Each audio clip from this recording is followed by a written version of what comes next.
जावा में कोडिंग करते समय डेटा को संभालना, उसे ऑर्गेनाइज करना, ये सबसे जरूरी कामों में से एक है।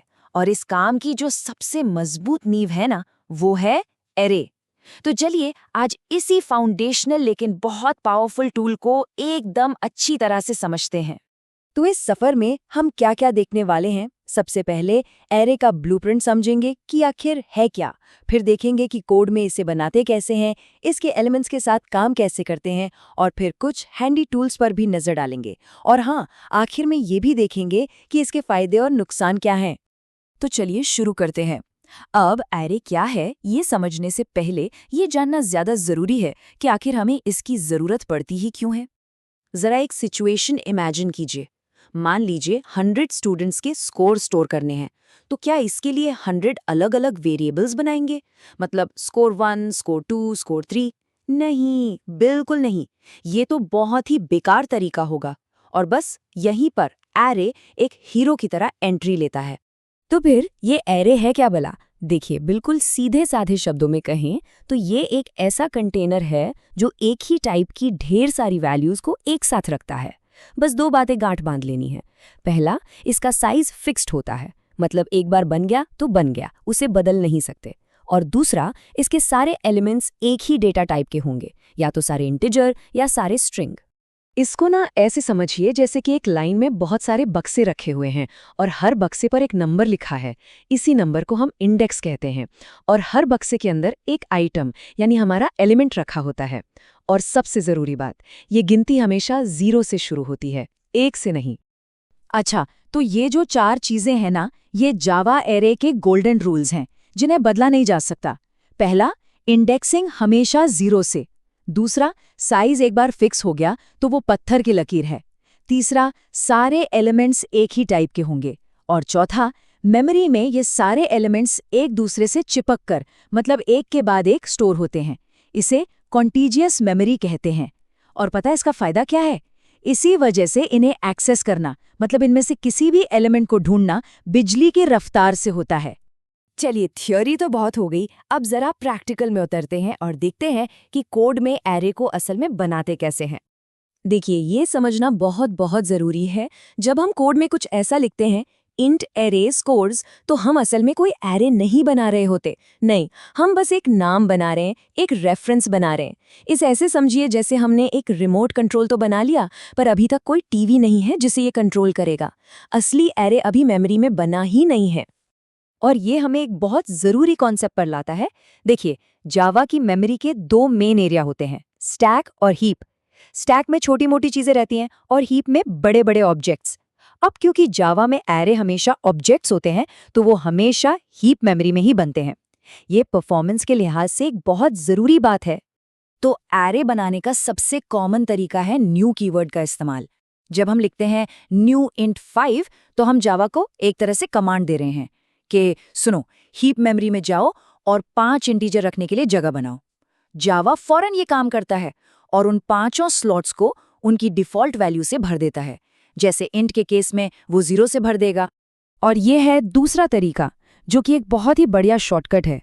जब हमें पहले से ही पता हो कि एरे में कौन-कौन सी वैल्यूज डालनी है, तो हम उन्हें सीधे इन कर्ली ब्रेसेस ब्रैकेट के अंदर लिखकर एरे बना सकते हैं। इससे कोड छोटा और पढ़ने में काफी आसान हो जाता है। ठीक है, तो एरे बन गया। अब अगला कदम क्या है? जाहिर है, उसके एलिमेंट्स तक पहुंचना, उन्हें बदलना और उन सब के साथ एक-एक करके कुछ काम करना। चलिए देखते हैं ये सब कैसे होता है। किसी भी एलिमेंट को एक्सेस करना बच्चों का खेल है। बस एरे का नाम लिखिए और उसके बाद स्क्वायर ब्रैकेट्स में उसका इंडेक्स नंबर डाल दीजिए। और हाँ, फिर से याद दिला दूं, स्कोर्स 2 का मतलब है तीसरा एलिमेंट, क्योंकि गिनती 0 से शुरू होती है। 0, 1, 2। और वैल्यू बदलना वो भी उतना ही आसान है। बस उस इंडेक्स को टारगेट कीजिए और इक्वल टू ऑपरेटर का इस्तेमाल करके नई वैल्यू असाइन कर दीजिए। बूम, एरे में वो वैल्यू फौरन अपडेट हो जाती है। पर क्या हो अगर हमें एरे के हर एक एलिमेंट पर एक-एक करके जाना हो? यहीं पर हमारा पुराना और भरोसेमंद दोस्त फॉर लूप काम आता है। प्रोसेस बहुत सिंपल है। हमें काउंटर, मान लीजिए i को 0 से शुरू करते हैं। लूप तब तक चलाते हैं जब तक i एरे की लंबाई से छोटा है। हर बार एरे ऑफ i से करंट एलिमेंट को एक्सेस करते हैं और फिर i को 1 से बढ़ा देते हैं। बस यही चलता रहता है। अब एक सवाल, और ये एक ऐसी गलती है जो नए प्रोग्रामर्स बहुत करते हैं। मान लीजिए एक एरे है जिसका साइज 5 है, तो उसके इंडेक्स कहाँ से कहाँ तक होंगे? 0, 1, 2, 3, 4, सही? तो अगर हम इंडेक्स 5 को एक्सेस करने की कोशिश करें तो क्या होगा? और जवाब है एक जोरदार एरर। जावा इस मामले में बहुत सख्त है। वो अपनी सीमाओं के बाहर एक कदम भी नहीं रखने देता। ये एक सिक्योरिटी गार्ड की तरह है। जैसे ही आप किसी ऐसे इंडेक्स को एक्सेस करने की कोशिश करेंगे जो है ही नहीं, जावा तुरंत प्रोग्राम को रोक देगा और चिल्लाएगा, array array out of bounds exception, मतलब आप अपनी हद से बाहर जा रहे हैं। अब हर काम खुद से क्यों करना जब जावा ने हमें एक मैजिक टूल किट दिया हो? java.util.arrays नाम की एक बहुत ही पावरफुल हेल्पर क्लास है जो एरे के साथ काम करने को मक्खन जैसा बना देती है। यहाँ इस क्लास के कुछ सबसे काम के मेथड्स हैं।